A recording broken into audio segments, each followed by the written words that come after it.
एक ऐसा भूत जो कि जिंदा होने के लिए गवर्नमेंट ऑफिसर के पैर पड़ रहा है। क्या है इनकी कहानी, जानेंगे आगे। और कौन है ये यूट्यूब की मशहूर डॉल जिससे लोग आज डरते हैं, और बड़े बड़े बिजनेसमैन पैसा चुराने के बाद लंदन ही क्यों भाग जाते हैं, और ट्रंप और ओबामा को प्रेसिडेंट न होने के बाद भी ऐसे नियम है जो मानने पड़ेंगे। उसी के साथ हम आपको इस डायमंड पटरी के बारे में भी बताएंगे, तो बने रहिए वीडियो के एंड तक। नंबर 1, अगर मैं आपको कहूँ कि एक भूत जिंदा होने के लिए गवर्नमेंट ऑफिसर के पैर पकड़ रहा है तो क्या आपको यकीन होगा? नहीं। तो ये जो व्यक्ति अभी आपको दिख रहा है ये असलियत में भूत है। आपको ये तो जिंदा दिख रहे होंगे, और ये जिंदा है अभी, लेकिन अधिकारी तौर से ये मृत घोषित कर दिए गए हैं, वो भी आज से करीब 17 साल पहले। क्योंकि इनके जो भाई और बाकी रिश्तेदार थे उन्हें जमीन चाहिए थी, और वो जमीन इनके नाम पर थी, और इसीलिए इनके लापता होने का दावा करके इन्हें मृत घोषित कर दिया गया। इससे पहले ये नाना पाटेकर के लिए एक कुक का काम करते थे, लेकिन इस सब हादसे के बाद इनकी पूरी जिंदगी बदल गई। तब से लगे हुए हैं गवर्नमेंट को ये बताने के लिए कि ये जिंदा है, लेकिन गवर्नमेंट इनके एप्लीकेशन को खारिज करती जा रही है। इनका कहना है कि गवर्नमेंट की ये चाल है क्योंकि अब ये बहुत ज्यादा फेमस हो चुके हैं और ये इलेक्शन में जाना चाहते हैं। ऐसे में उनकी सीट बचाने के लिए ऐसा कर रहे हैं। पिछले 17 साल से ये कई बार कोशिश कर चुके हैं, लेकिन हर बार फेल हो रहे हैं। नंबर 2,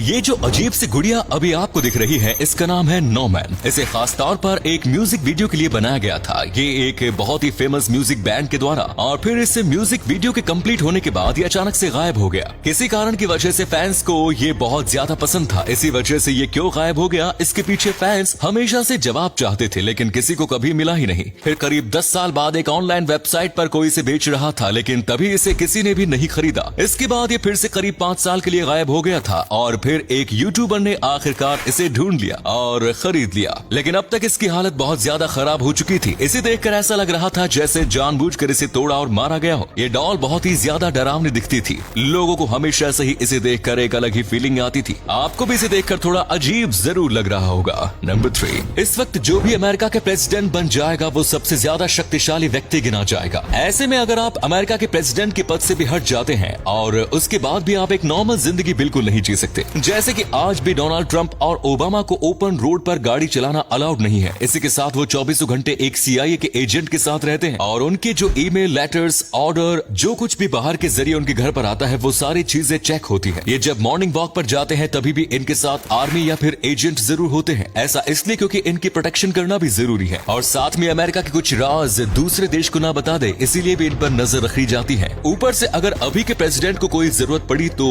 इन्हें कभी भी बुलाया जा सकता है इनकी राय लेने के लिए, इसीलिए इनका जिंदा रहना जरूरी है। नंबर 4, दोस्तों आपने आज तक कई रेलवे क्रॉसिंग को देखा होगा, लेकिन एक बार जरा इस रेलवे क्रॉसिंग को देखिए। ये नागपुर में है और ये मशहूर डायमंड रेलवे क्रॉसिंग के नाम से जानी जाती है। पूरी दुनिया में ऐसी रेलवे क्रॉसिंग बस एक ही है, क्योंकि नॉर्थ, साउथ, ईस्ट और वेस्ट चारों मुख्य दिशा से जो भी इंडियन रेलवे आती है वो सारे इस डायमंड क्रॉसिंग से गुजरती है। पूरे भारत में भी ऐसी बस की एक ही जगह है जिसकी वजह से ये मशहूर है। और कमाल की बात तो यह है कि इतनी रिस्की जगह होने के बाद भी आज तक यहाँ पर कोई भी एक्सीडेंट नहीं हुआ है। यहाँ से रोजाना कई ट्रेनें गुजरती हैं और उनके गुजरने की जगह बहुत ही ज्यादा करीब होती है। इसीलिए यहाँ पर टाइमिंग का बहुत ही ज्यादा अच्छे से ध्यान रखा जाता है, क्योंकि छोटी सी भी चूक हुई तो 2 ट्रेन आपस में बुरी तरह से टकरा जाएंगी। नंबर 5, ये बात तो आपको भी पता होगी कि जब भी कोई बिजनेसमैन भारत से बहुत सारे पैसे चुराता है और वो यूके यानी लंदन में भाग जाता है, तो वो ऐसा क्यों करते हैं? दरअसल लंदन में अगर कोई भी व्यक्ति 20 करोड़ से ज्यादा रुपए का इन्वेस्टमेंट करता है तो उसे लंदन का गोल्डन वीजा मिल जाता है, जिसके बाद वो वहाँ पर जब तक चाहे रह सकता है। इसी के साथ लंदन गवर्नमेंट उनको प्रोटेक्शन और थोड़ी बहुत फैसिलिटी भी प्रोवाइड करती है। और ये जो बिजनेसमैन है जब ये घोटाला करके देश को छोड़ते हैं तो ये बहुत ही बड़ा घोटाला करते हैं। लगभग ये घोटाला 500 करोड़ से लेकर 6 से 7 हजार करोड़ तक रहता है। ऐसे में इनके लिए 20 करोड़ कोई बड़ी बात नहीं है, इसीलिए कई लोग स्कैम करके यहाँ जाते हैं। यहाँ तक कि अमेरिका से भी स्कैम करके लोग यहाँ जाते हैं, लेकिन अमेरिका और लंदन के रिश्ते अच्छे हैं इसीलिए वो छोड़ देते हैं। वहीं पर रशिया की बात करें तो उनका सिस्टम ही अलग है। 2 बिजनेसमैन रशिया को लूट के यहाँ आए थे, और जब रशिया ने लंदन से उनकी मांग की तो लंदन ने देने से मना कर दी। अगले दिन उनकी डेड बॉडी उनके घर मिली। नंबर 6, जब भी इजिप्ट के भगवान की बात आती है तो आपने यकीनन ऐसे कुत्ते जैसे मुंह वाले जीव को तो कभी जरूर याद किया होगा, क्योंकि ये इजिप्ट का एक ऐसा भगवान है जिसे पूरी दुनिया में ज्यादातर लोग जानते हैं। यहाँ तक कि इजिप्ट के पिरामिड की बात करते हैं तब भी यही दिमाग में आता है। इनका नाम एनुबिस है और माना जाता है कि ये मौत का भगवान है। मरने के बाद आत्मा को यही रास्ता बताता है। इसी के साथ दुष्ट आत्मा को पनिशमेंट देने का काम भी इनका है। आप कह सकते हो ये इजिप्ट के भगवानों में यमराज का काम करता है। इसी के साथ जब इजिप्ट के लोग मम्मी बनाते हैं तो साथ में वो जब दीवार पर नक्काशी करते हैं तो ये भी इसका काम है कि उन चीजों को देखना कि वो लोग सही से कर रहे हैं या नहीं।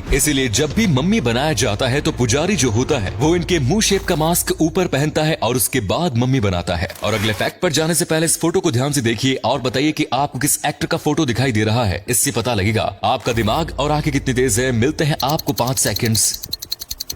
नंबर 7। आपके साथ भी ऐसा कई बार हुआ होगा कि आपको किसी गाने के थोड़े लिरिक्स याद है या फिर गाने की बस ट्यून याद है, लेकिन आपको गाने का नाम याद नहीं है। ऐसे में आपको गाने को ढूंढना है तो आप गूगल असिस्टेंट की मदद ले सकते हैं। दरअसल गूगल में एक नया फीचर है जिसकी मदद से आप किसी भी गाने को उसके लिरिक्स या फिर उसके ट्यून के जरिए ढूंढ सकते हैं। जैसे कि अगर आपको किसी गाने का बस लिरिक्स पता है तो उस गाने के लिरिक्स को आपको गूगल असिस्टेंट पर गाना है तो आपको वो गाना ऑटोमेटिक आ जाएगा। इसी के साथ अगर आपको गाने के लिरिक्स भी याद नहीं है तो आपको गाने की ट्यून को गुनगुनाना है और अगर आप सही से गुनगुनाओगे तो फिर उस गाने का नाम आपको ऑटोमेटिक शो करेगा।